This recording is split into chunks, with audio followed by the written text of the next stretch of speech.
All righty, I would like to call to order the City of Ocean Shores Planning Commission. It is Tuesday, June 13th, 2023. The time is 2 p.m. Start with roll call. Commissioner Bricker. Here. Commissioner Ward. Wisely present. Commissioner Barr. Here. Commissioner Schultz. Here. Commissioner Bachman. Here. Commissioner Wallace. Here. We have everybody here. That's a good thing.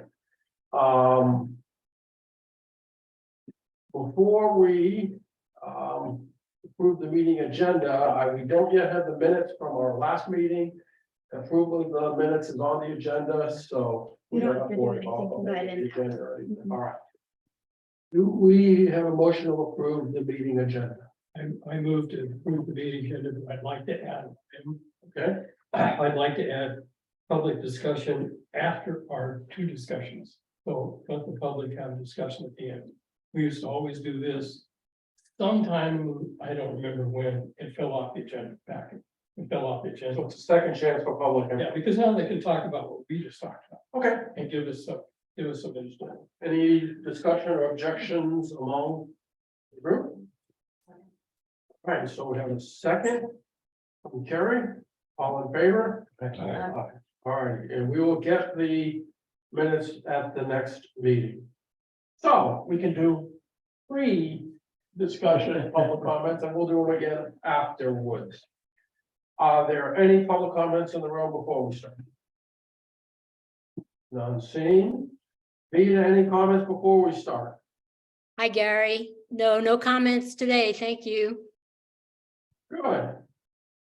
We have no old business really. Under new business, periodic review of the shoreline management program. And Marshall, just take us briefly through, and I know on page 4 of our agenda, your guys were so good to actually give me the motion, so we can read that motion, but you can kind of go through where we are and why we're looking at this again. Yeah, Nicole has done a fantastic job with, preparing all of the documents for, review and approval.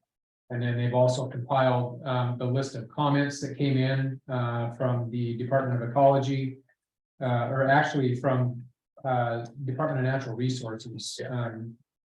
Had some comments on this. So basically, we've gone through the entire process. You guys have, looked at the entire document in its draft form and made comments as a planning commission. And we've incorporated those comments into the final document. We have written responses to the comments that were received from the Department of Natural Resources and stuff. Those are listed in pages 5 through, actually we have 5 through 9 of the document that was provided as a part of your packet. And tonight we're asking that you look this over, and we're recommending that you grant your approval and send this to the city council for adoption. After we go through and discuss this, when will this go to the council? When? Yeah, next meeting. Agenda?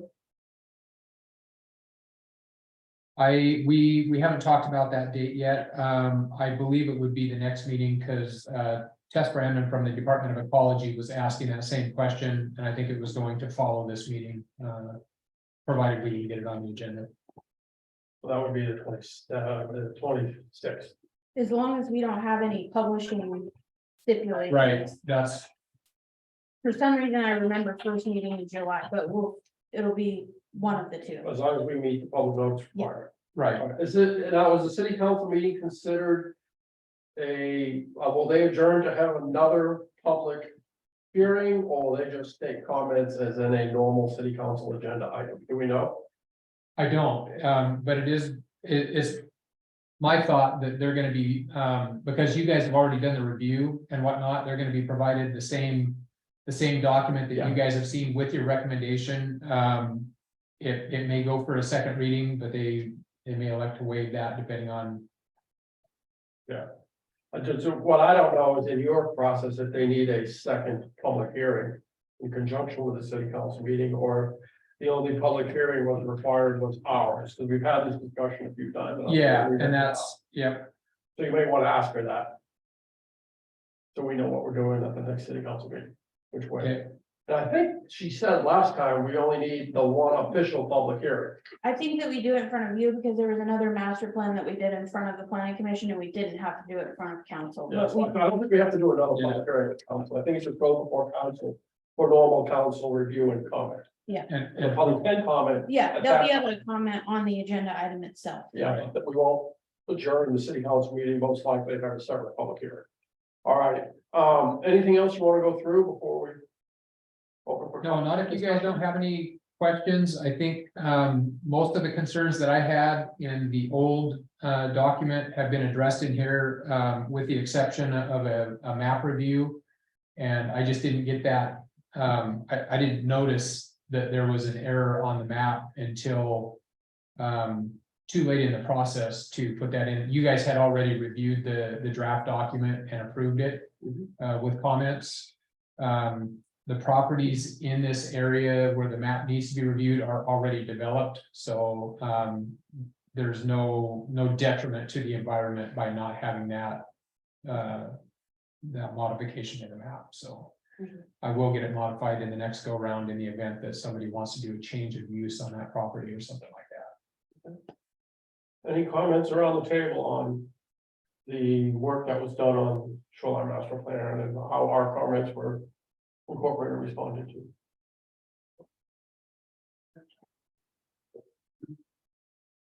All right, well, that was too easy, Mark, we should have grilled you and made it harder for you. I don't know why we didn't. Okay, so. On the bottom of page 4, I can't do this, but if somebody would read the motion, and then we can get a second. I move to recommend to the city council approval of proposed amendments to the city's SMP with the addition of a WGS geological information portal reference and forward that recommendation with the suggestion finding of fact. Do we have a second? All in favor? So we're unanimous. Good, and so I will write a letter to Mayor transmitting Okay, the recommendation, and I will include everything you sent me, okay? okay, And then I know I'll get duplicated again in the city council packet, but I'll send the whole thing for completeness if that works for you. would you CC me and Nicole Stickney? And I'll pass it, I don't know if I have the poll, oh, she was on the email. Yes, I think she was on the one we just sent this to me. Yeah. Okay, I will see both of you on that transmittal. I'll get that done tonight or tomorrow, probably tomorrow. okay, thank you. All right, next agenda item, we're back to the fun of alignment of the zoning and comprehensive plan. Thanks, Dan. So on page 11, starting on page 11 of our packet, I had forgotten because it's like at the very end of the comprehensive plan. This housing action plan. I would suggest we kind of review this and discuss this. Because this is really a lot of stuff we've talked about already. And it sort of shapes our looking at aligning the two. This was done, who actually did the table? You know, Dan? I don't remember. But it was basically a review. For me, I'll start the discussion is the surprising thing to me actually was the number of multifamily parcels in this town. I had not known there were that many. I haven't added it all up, but it's in the 300 to 400 range of multifamily parcels.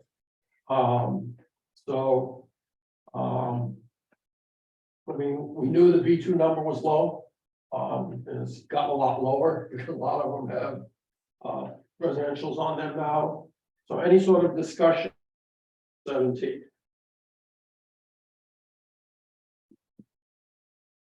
Good, I don't think so. So what's really interesting is when you go to page 12 and start reading the affordable housing strategies.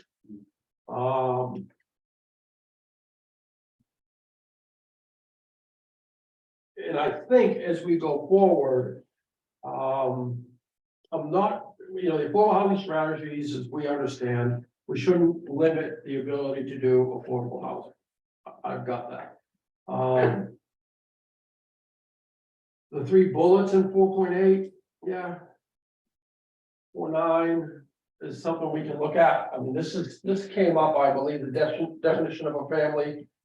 It's already been annotated in a letter from one of the state groups, the same thing where they did the ADUs. Do you remember that, Marshall? Not specifically. But I believe when we got notified, we had issue with our ADU code. I think they also. Oh, yeah, as to the definition, yeah, And I think they also said our definition of a family was overly restrictive. yeah, that was the gist of the code was that we couldn't use family or healthcare providers specifically for a family member. To occupy an ADU, that it would be open, should be open to anybody. And I'll go back and look at that, but I also think they looked at our definition of a family as restrictive as well. And when you go down this table, you'll see that that's kind of become the standard. Of not restricting definition of a family. And then transit options is what it is. I don't, this is always gonna be a problem. Transit's difficult, we're stuck with whatever Grace Harbor can do. First bullet, and Dan, I've read this a couple of times, I'm trying to think. What the revised zoning designation is to establish zoning classification that is distinct from each other. Is that just a statement that all of us know, almost the exact same definition? Yeah, I mean, if you go through the zoning code, there's very little difference in our 11 different zones, so I think that's what it is. The second one we've already done, right? We've worked on residential design criteria. I think in the process of what we're doing, we're actually doing a form of the review of city code of housing barriers. And then the top 3 items, small lots. We've talked about this,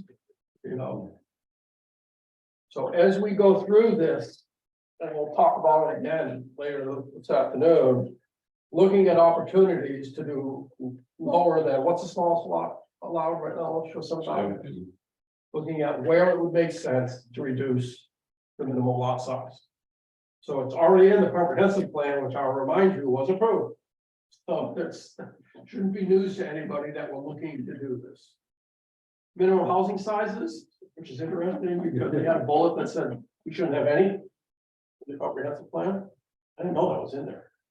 Totally missed it, and that's okay. Group homes. I'm not sure how to address this. I'm not sure we are going to address this, but I think as we go through the zoning update, we need to come back to this. Is there an area in the town that we want to designate to allow group homes, for groups protected by the Fair Housing Act? What I don't know and where we would get in trouble is restricting group homes in accordance with the Fair Housing Act to a specific area of the town. I think if somebody came back to us and they would say the Fair Housing Act actually applies everywhere. So you shouldn't channel Fair Housing Act. But that is going to take a lot of research from somebody smarter than me on what the impact of the Fair Housing Act is. Go ahead, Mark. And then you run into what type of group homes? I Can understand, you limit?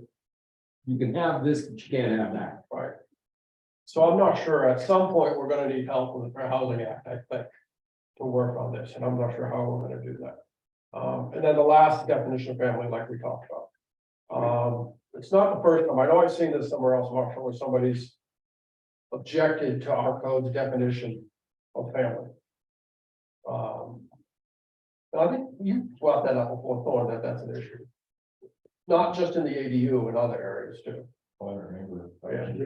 Just a group home. No, No, see that's. we don't. No, that's why we need to do some research on the Fair Housing Act to figure out what a group home on the Fair Housing Act is. No.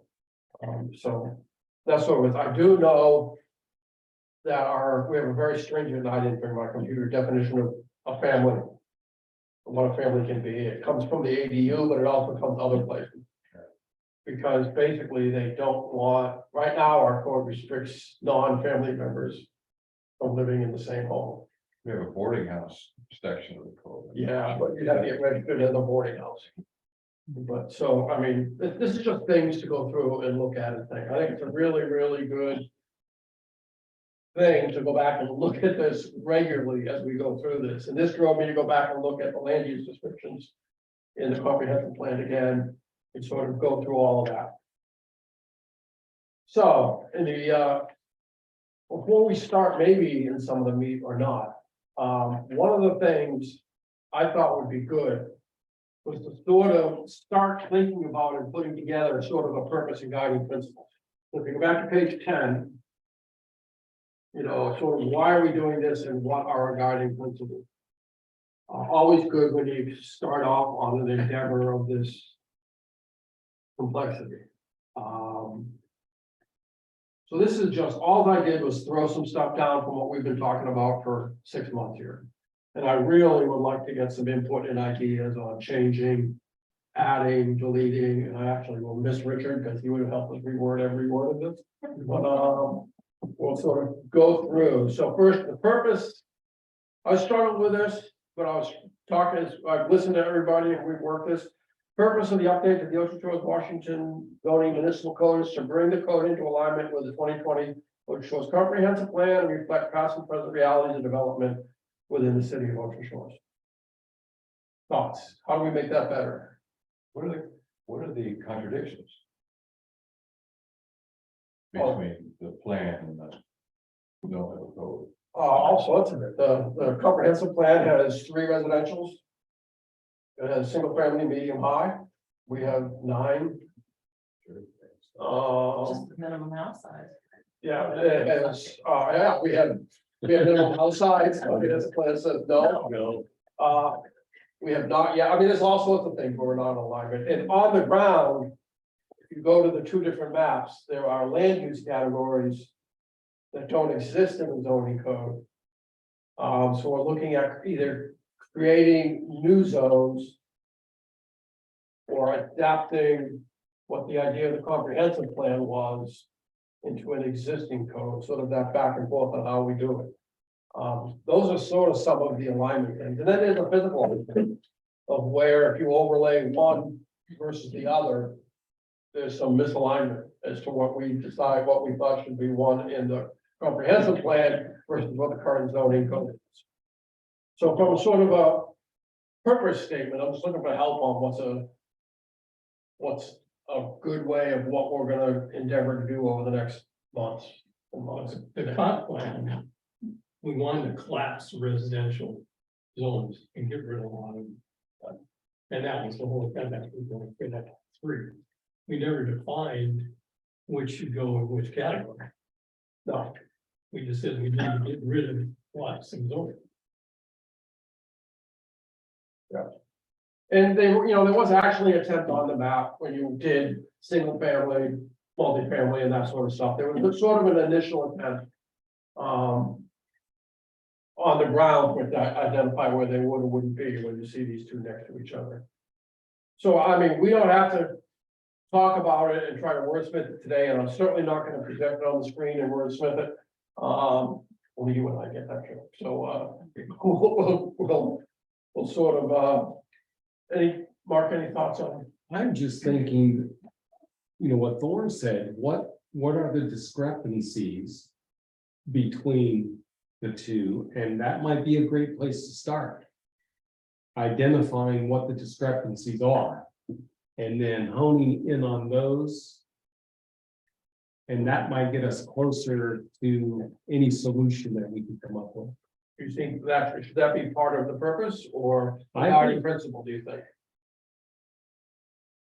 I would call that more purpose to bring them closer together.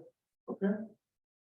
Well, I would add to that too, defining, right, because it says definitions are kind of lacking. And it's not only to bring them closer, but to make the definitions clear. Okay. So kind of simplifying and defining, defining and aligning. And again, you know, thought about purpose versus guiding principle. Right. And so there's 2 different issues on what you want, you know, it's purpose of what we're trying to do. And how are we gonna do it? And that's, we can go either way, go ahead, Tom. We have about, well, probably 7 different categories of multifamily zoning here. Some of which are to specify the maximum number of units you can put on a property by definition. The rest of them are the maximum number of units you can put on there by calculation related to land size. Like square foot per unit, or 2, 3, and 4 don't say, or 5 don't say that, but 7, 8, 9 do. And so are those truly contradictory definitions or not? I don't know. But since those were all based upon what the covenant said at the time, do we put landowners in jeopardy if we try to eliminate the purpose, the sense of the covenant, let's say, versus what our new zoning density requirements may say? I don't know. And I think, I understand what you're saying, we're going to the old, you own a piece of property, your expectation is that you can build it at this density. If we say it's a lower density, you may argue that would decrease your property value, but that's why this goes to public hearing, that's why it goes to, I mean, I don't want to sound unfeeling for that, but there's a way this is done in governance, and things change. And my feeling is, I don't think we're gonna see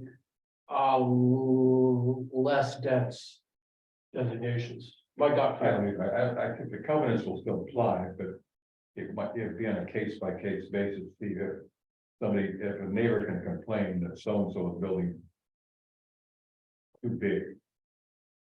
Nobody's gonna complain the building too small, but somebody might complain the building too big, and the guy says, well, the covenants say I can, but the zoning code says I can't. Yeah, but I don't think the covenants apply anymore. Zoning code. But if they don't apply, but at least the most restrictive will apply. Covenants don't go away just because we say so. It's all those landowners that get together and they can do it, but city can't extinguish the covenants. They can modify them. By statute, but the covenants will still stay no matter what. And we haven't had any, the only contradictions we've had, I've seen, have been building height. That anybody's ever complained about, they didn't get very far. It's just something to consider. Yeah, I'm trying to think of where there would be a conflict. It would be, because what the comprehensive plan did was single family, medium and high, and medium high was done strictly on density. And we may or may not want to go that way, strictly on density. Because I think we'd have to really do some calculations as to what those densities, as specified in the comprehensive plan, would mean, what the development would be. And on top, we've got all the other stuff, we got the 40%, we've got all that stuff to look at. So, I mean, what we talked about was the purpose is to, basically bring the code into alignment, identify discrepancies, simplify. And, simplify, provide clearer definitions, which all is possible to go in a redrafted purpose. Quickly to look at the guiding principles, and this is where we're gonna really need help. This was something Dan brought up, use the 2020 Ocean comprehensive plan as a guide, but also be willing to update both the comprehensive plan and zoning municipal code as required. I think we need to be willing to do both. Because as before, many of you guys are on the council, we saw that in the downtown area. Where there may have been some aspirational things in the comprehensive plan that won't make it to code yet. So that's sort of the type of, is that a good example? This is sort of what we're looking at, there's some other areas. Then right there, simplify the current zoning and municipal code. Which could go back into the purpose. Third bullet's a hard one, and I didn't know, if somebody has better words for that. Reflect the art of the ground reality of historical and recent development in Ocean Shores. And my thought here is the southeastern end of Point Brown. Well, basically, where does it start? Point Brown all the way from, Concord Avenue. yeah, all the way to the end is zoned B1, but is essentially residential. Right? Residential uses. Residential use and- Transient rentals. Yeah. Large volume of transient rentals in that area until you get to, and I'm not sure what the old Bojo's Deli is going to become when it's. Trader rental. Transient rental. I know the owner of it. Okay, That's trader rental. yeah, So, I mean, that's what I'm talking about with historic realities, is there are parts of this town. Where the reality of development has sort of overtaken us. And leveraged our pyramid zoning to take what was a zone with an intent. Also in the comprehensive plan, a land use with an intent, but is basically. Been sort of overcome by events, as it's been residential overnight rental in there. so if I could comment, opposite those properties that we're talking about along Point Brown from Tonquin down to, Discovery. Over on Mount Olympus, the opposite has occurred in that those parcels were zoned, B1 as well. And those have been developed primarily as residential, non-transient rental. So we do have a kind of an opposite split of that particular zone along the canal. And I'm not sure what drove that, why the residential development on the east side seems to dominate that over there, whereas we've got the commercial type development on the west side. I don't think the developers have found it over there yet. Oh, it's on the map, you know, I mean, I know. a third of the phone calls we receive in planning is where can I build a transient rental, or can I build a transient rental here or there? So as we go through, and this is a great point to talk about this. I really think we're gonna have to come up with it's not a mixed use and classic. Planning term. It's really,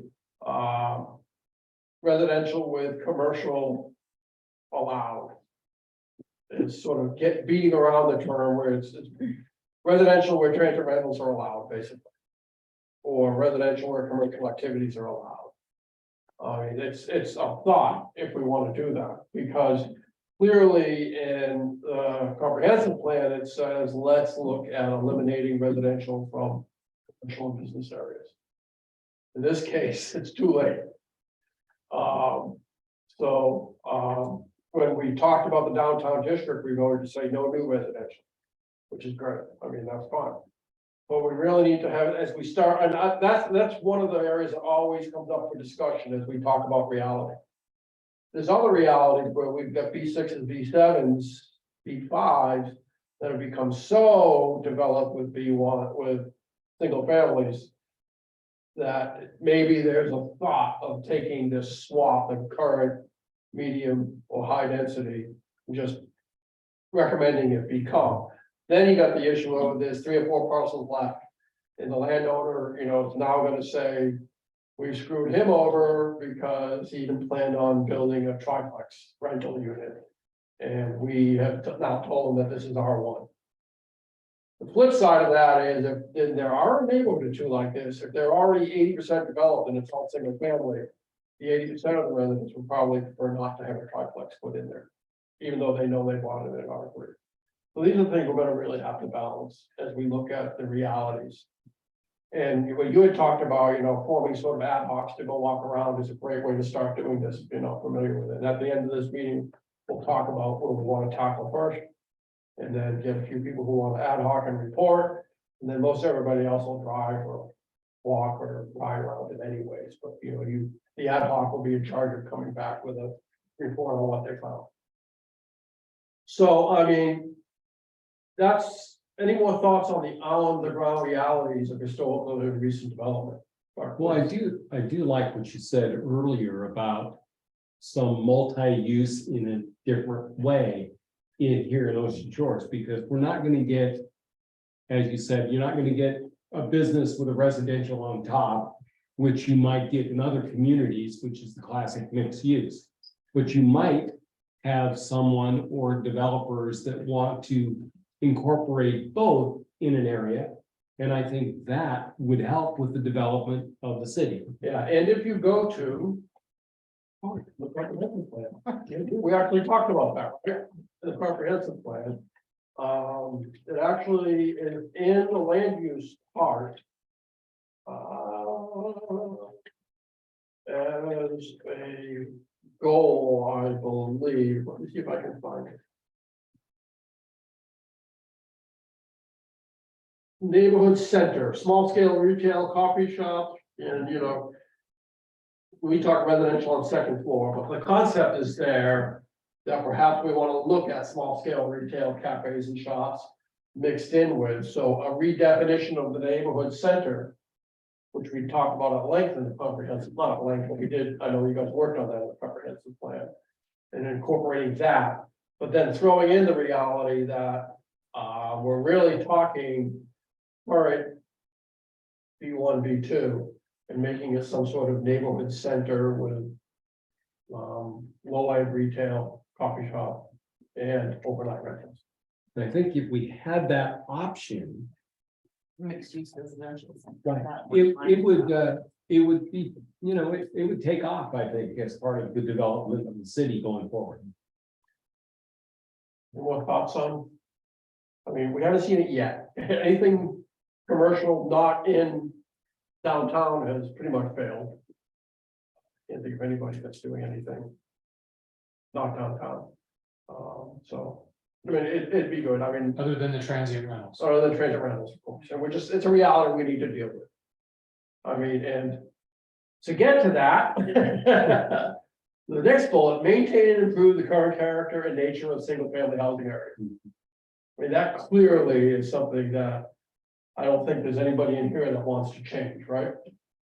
I mean, so very clearly, we'll talk about it, but I don't see a recommendation to allow transit rentals in single family housing areas. Changing much at all. And when we had talked that 650 number, maybe that 650 number only goes in single family. We came up with that to make that table. Right. The minimum house size, but only in. So I think a guiding principle, what we really want to do is whatever that number is, 84% of the lots are. Single family residential, we really want to maintain that character. Where most of the homeowners, most of the residents, I believe, have the greatest concern. And so I think a true guiding principle is maintain and improve the current character and nature. Any thoughts on that? Have to do that and increase affordable housing. Glad you asked. So, seek opportunities in areas to create opportunities for more affordable housing, especially family housing. I think we're really starting to looking at the medium and high densities. And, getting a better idea of what opportunities are out there and where it can be done. And in the medium and high density areas, we start looking at things like adjusting minimum lot size. Do we have enough medium and high density areas in the city? Well, the conflict's gonna come where there are almost no medium and high densities that don't have some single family in them. It's gonna be mixed, so go ahead, Brian, I mean. Just curious, just out of curiosity, so on this table here, I see, a pretty high percentage of R7, where's all that at? It's mostly R7 is Fairview area, Fairwood, Marine View Drive, the south of Marine View Drive, right, all in here. from Oyhut Bay all the way to, Oil Bay was R7, right, yes, before it was a special district. yeah.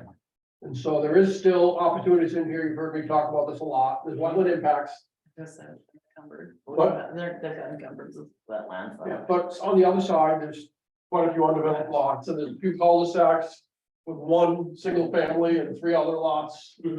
I mean, there are opportunities in that area for R7s. There are some others. Not many, but I don't think we're gonna find vast undeveloped tracts in this town. People have a habit of plopping down a single family home.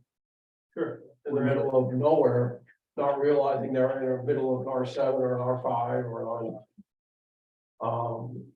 And I think if we start going on, I only know because I ride there every weekend, I ride down the golf course. I started noticing all the names of all the streets. that there used to be, there was supposed to be a golf course in there, right, Thorne? Oh, yeah. Nicholas Avenue, Palmer Avenue, Sneed Avenue, Fairview, Fairway. Played every weekend. So it's kind of obvious what they wanted to go in there, it was, I'm not sure where they were gonna put it, but probably where Oyhoy Nature Preserve is. Back in the sixties was the idea, but it never happened. So as we go through this, I think we'll be maybe not disappointed, surprised, or it'll be interesting to discover how much of that is left, I guess, to answer your question, Ryan. Undeveloped. I don't think we have the capacity to do a detailed, aerial photo or lot by lot, parcel by parcel, but it may get to that. Maybe that somebody goes to tax their dirt, and starts going down the road and seeing which of these are developed and which isn't. And looking for these sort of opportunities. You can do it right now on the county parcel Yeah. database. Yeah, you could. It'll take I don't know, probably an hour or so to do, but you can still do it. By the assessed value. Yeah, filtering on the assessed value. Yeah. And the type of zoning it is. You don't get many opportunities to cut lots in half, basically, in the high density areas, there's just not that many of them. If you're looking for opportunity to get smaller lots, it's gonna be an R1 area. There's more of it, there's empty, high density is gonna be all the stuff on the ocean front, mostly big condos, stuff like Well, that. obviously, there's more than 2,200 of them. So I mean, the question is, and I am open to discussing. Undeveloped R1 areas for affordable housing, but I think we're gonna have a hard time finding them. Because in general. The R1 has spread over at a low density, so every fourth, fifth lot has a house on it. Whereas some of the R5s, R6s, R7, you'll find 10 or 11 lots in a row with nothing on them. Would you say that's about right, Marshall? Not anymore? Yeah, that has changed so much in the last 5 years that, yeah, we put a lot of single family residences in where we have those gaps. Without looking at the map again, I don't think I can say for sure. Yeah, maybe along Fairway, just because you can't build there. Well, we're bottom of the barrel as far as wetland encumbrances and, critical areas down there. Yeah, it's few and far between, but it's worth looking at, I think. If we find that, R5 fourplex, there's not a lot of those left. I'm looking at the zoning, the R4 fourplex. Those have pretty much been developed. Not all, then we're gonna have these discussions of. Do we, as a group, feel like recommending to the city that we preserve these areas? And say you can't build single family in this area on a full lot. That's gonna really get fun and exciting. Or if we wanna go to a medium density zone and say, no single family. So it's basically getting rid of pyramid, which has always been the develop, but I think it's gonna be a lot of discussion about this, if we wanna do that. So just hammering through this, and the last one is enhance the ocean visit experience through a more aesthetically pleasing downtown area. We've talked about that, we'll continue to talk about that. We'll do what we can, and sort of resort type and mixed use. When I said mixed use, read transit rental, or what you talk about mixed use. And then resort type, and in particular, I'm looking at on the land use. It's basically listed as resort tourist, which is down by the jetty. I think there's an opportunity there to define the resort tourist, because currently that is nothing more than R9, which is interesting in there. And again, we've got some single family, I rode that Sunday, there's not that many single families in there, but there's a few. If you start from whatever that street is, Sportsman down, there's a few single families, there's more single families north of Sportsman than south. Put it that way.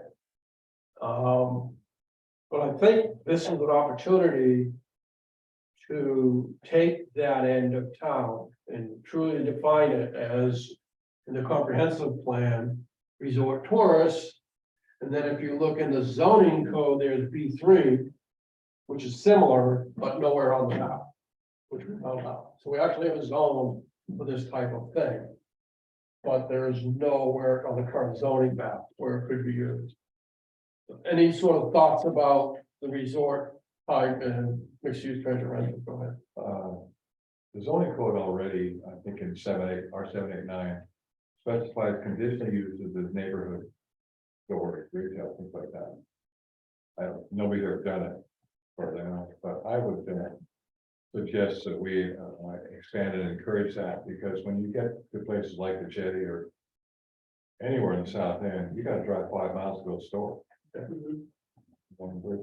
we do something like that, we could take some traffic off the road, certainly. But most cities have the neighborhood stores of some kind. I'm not talking about shopping center, but. I mean, sir, bodega. You're a person of bodega. Way back, the brisk business. Yeah, that's the only one around, but outside of downtown. Yeah, now, as a planning commission, what can we do to encourage it? I don't know, I'd love to see it. Well, we don't have an easy way to do it right now. Well, isn't it already available to do? just- That's conditional use. As a conditional use, you'd have to get a conditional use permit. But it's only in R789. And so that's a very, very few and far between areas. But there's some areas on the so-called second golf course that are perhaps a bit possible. There's some stuff along the ocean with larger lots, and it's probably possible. Things like that. You couldn't do a 7-Eleven on a 7,200 square foot lot. But I was reading a story in the newspaper the other day about new market, corner market concept taking place in Bellevue, smaller areas, Mercer Island, things like that, which was kind of encouraging, so something to consider. They're all over Aberdeen, hopefully. Yeah, So, I mean, they're, and people can walk to them, but we've got to go 5 miles to go. By, if you live at J, maybe halfway down. I mean, I totally agree, and that's sort of what we talked again about the mixed use. Residential, resort, tourist. As I read the comprehensive plan, there was a real intent to sort of take that end and make it high density.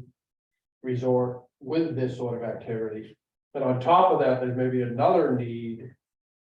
Of single family with residential, single family overnight rentals with a similar.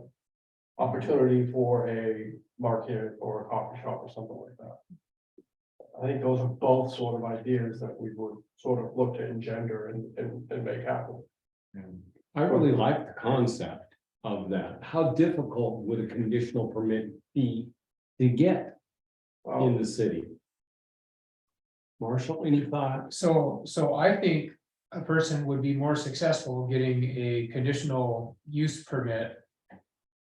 I don't know, there's a lot of things that the neighborhood would consider as you start looking at that is, who do I want migrating to the house next door to mine? But it seems to me like that might be an easier fit because there's some benefit to the person that lives next door or a couple of doors down or whatever, whereas a transient rental only benefits the owner of the transient rental. So even if a transient rental were listed as a conditional use in some of those areas, I think the store or maybe even mixed use would have a better chance at getting through the public process without a ton of protest. That's just based on input that I get from, different people talking about the transient rental concept in Ocean Shores in general. A lot of people like the idea of the small store, the community, a place for community to gather, and there's discussions about doing that in the B1 and B1 areas anyway, trying to get a community gathering place, and little stores or mixed use type shops might provide another opportunity away from the B1 areas. So, yeah, and again, it's all. you know, as we go through these, one of the things to talk about is, do we specify transit rentals are allowed in resort tours? Or not? I mean, we can talk about it, we can make a recommendation and go to city council and see what they think. I have my own opinion. Where absolutely I would up down that end of the Jimmy allow transit rentals, because it's, what's the difference now is between a timeshare and a transit rental? Exactly, it's already being used that way. Already got that same use, it's just a label, I think. Yeah. At this point, however, there are some non-timeshare condominiums down there who would benefit from the ability to do overnight rentals, don't you think, Norm? Oh, sure. Caroline Inn, I'm not sure what it is. Okay. Dreamscape. Greenscape, yeah, I mean, there's several condos right now that if they're. I would agenda that one or two of them are being used as informal. Transit rentals where friends are staying and. Paying their friend to stay there. Very hard to control. There's probably half a dozen in the city of houses that are not legal, but they still do. Yeah. Because buying is cheaper than. Yeah. A little different down there, I think it's, I mean, and there's several family type things where friends and family stay there and. Pay me a little money to allow them to stay in that, and that's not what we're going to. But I don't think we're gonna look at allowing transit rentals everywhere in the R1. That's, we've been down that road. Yeah, I went down that road, and that was talking about social media just a little while ago. Oh, yeah. It got pretty hot. Yeah, and it started from, I know where it started from, what's her name down there on the Olympic Avenue, yes. I think that the issue that we're having with B1 getting, you know, infested by transient rentals is just a byproduct of us not allowing Absolutely. transient rentals in R1s. That's the market. But it is the market, and it's the market, it's industry, and at the end of the day, it's still bringing people to Ocean Shores. And I, for one, would encourage, changing the R9 and that kind of stuff to allow transient rentals. And again, I think as we, It might take some pressure off of the B1s as well. I also look at it as being proactive rather than reactive. So I like that concept where I won't say we could get out in front of it because I think the horse is already out of the barn, right? But I think from a policy perspective, we could be proactive as opposed to reactive with some changes here. and again, I think we're leaning towards, and I'll talk about what we're gonna do, we're leaning towards a single family, medium and high, 3 residential uses. Then we'll have a discussion of which of those would we recommend allowing transit rentals in? And then that's 3 different. And then on top of that, we're talking about a mixed use district, which is B1s that have been overcome by residential.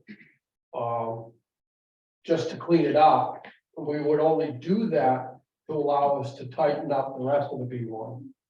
So we're really looking at 3 or 4 residential zones now, is what we're saying.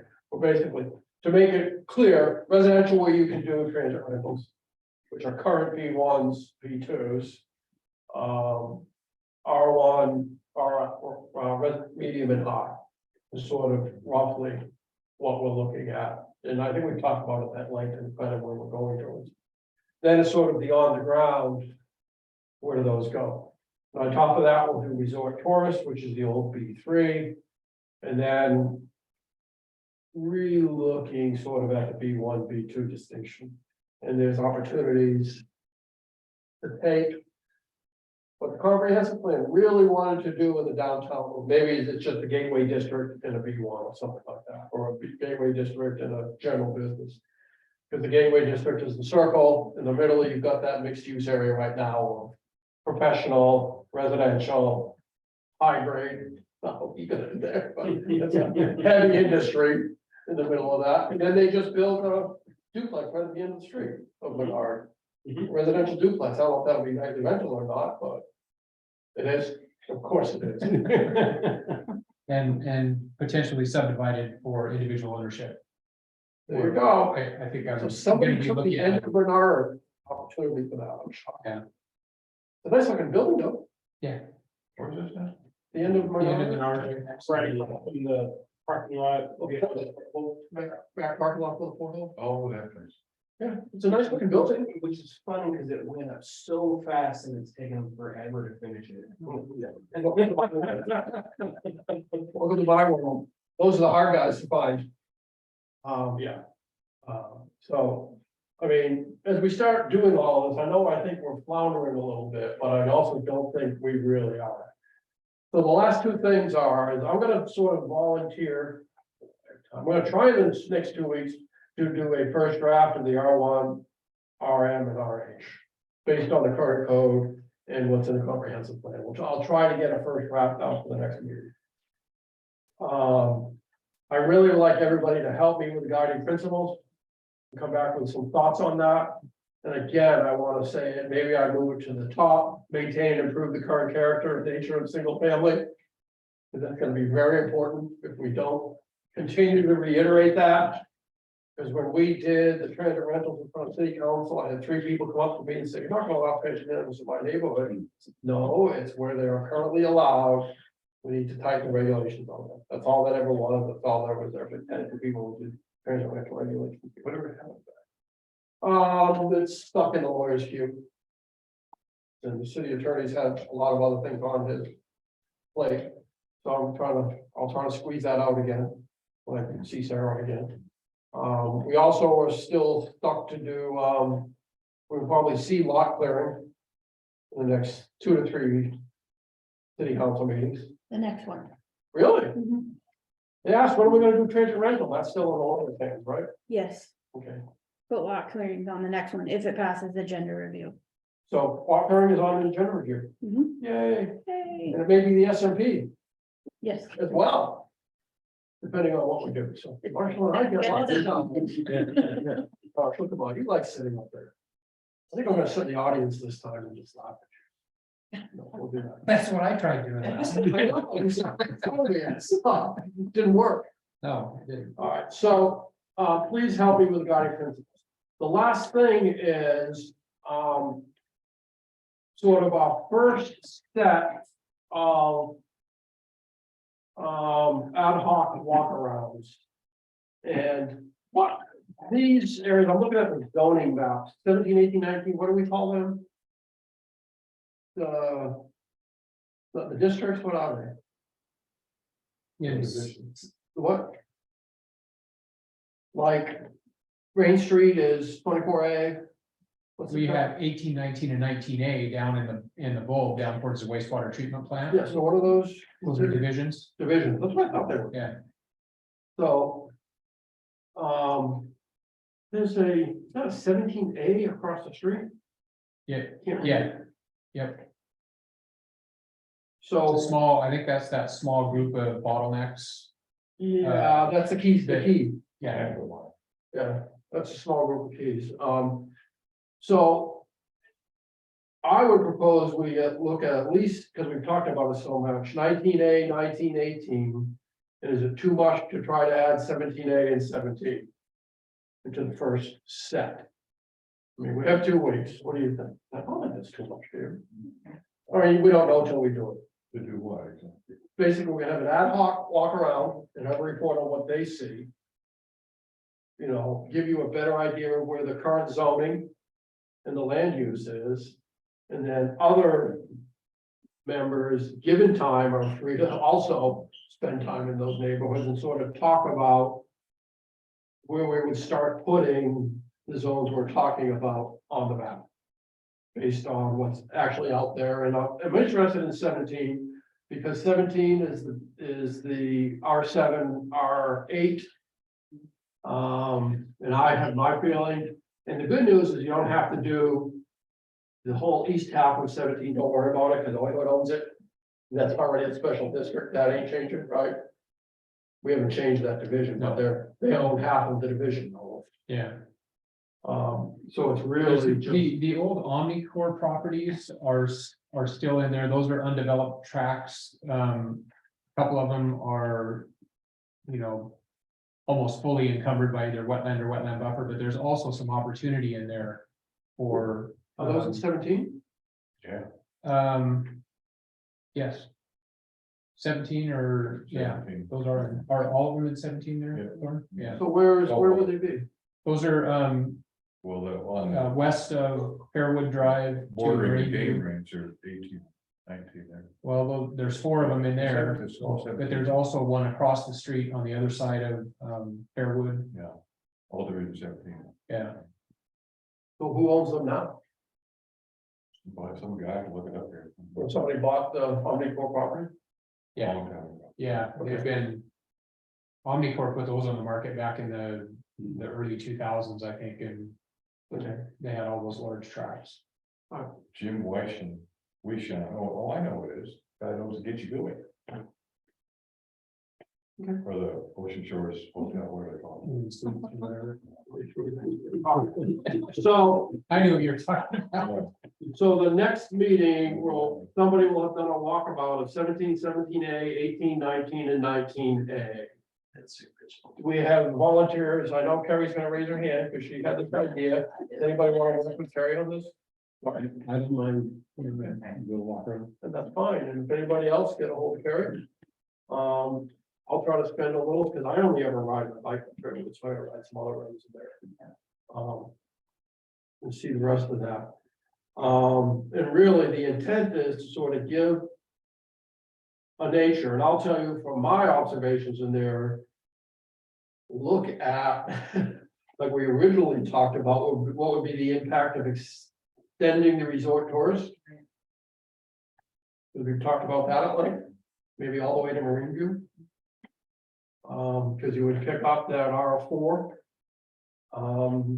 But there's probably a half a dozen, 10 undeveloped R1 lots in there. In general, we're trying not to zone R1s to higher density, but this may be an exception. Just so you know. Well, if you rezone R8 and 9 to B3, nobody would object. I don't think To so. B3 or the, B3. Resort tourist. yeah, No, I don't think they would, but if we try to extend the resort tourist across those Oh, true, yeah. keyhole, there may be an 8 objection. and 9 is almost fully developed anyway, would object, already got a place there. Yeah, just people may worry that next to them is gonna go a tower. And no, Nothing really next to them. no, there's not really left on building there. And the only reason that originally was brought up of extending, and I don't know why they didn't, the comprehensive plan is you have those condos right before Marine View. There's those small condo buildings just south of Marine View on the ocean side. It's in 17, that's R4 though. No, that's R4. There's a bunch of R4 in there, fourplexes and triplexes that are in that area. So do we pull that into the resort tourist, or do we just make that a separate resort tourist? It's south of Beach Avenue, down south of 18. Well, that's where it is right now. That's all R8 and 9. but Yeah. to change that to B3. Yeah, that would be easy. Yeah. But as the walkabout happens, maybe looking at opportunities to extend it is what I'm saying. Because there are somewhere at 18, there are some high densities out there. Yeah. Those are all single families.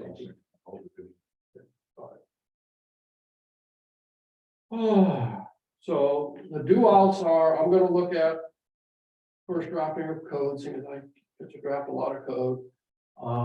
If you have any ideas on the guiding principles, feel free to email them to me, and I'll update the purpose based on the input I got here. Another short reading, but that's okay. Because we're gonna get into the real fun when we start doing the actual words. So again, we're looking at R1, medium, high, resort tourist. And then also looking at this, what do we do about the B1 and calling it a mixed use or something like that, or neighborhood or something like that from the comprehensive plan. All righty, do we have? What? Public comment? Public Yeah. comment. Oh, I will do a phone call. I'll see if there's anything else on the agenda. Thank you for reminding me though. All right, so at this point, we will open it up again for public comment in the room.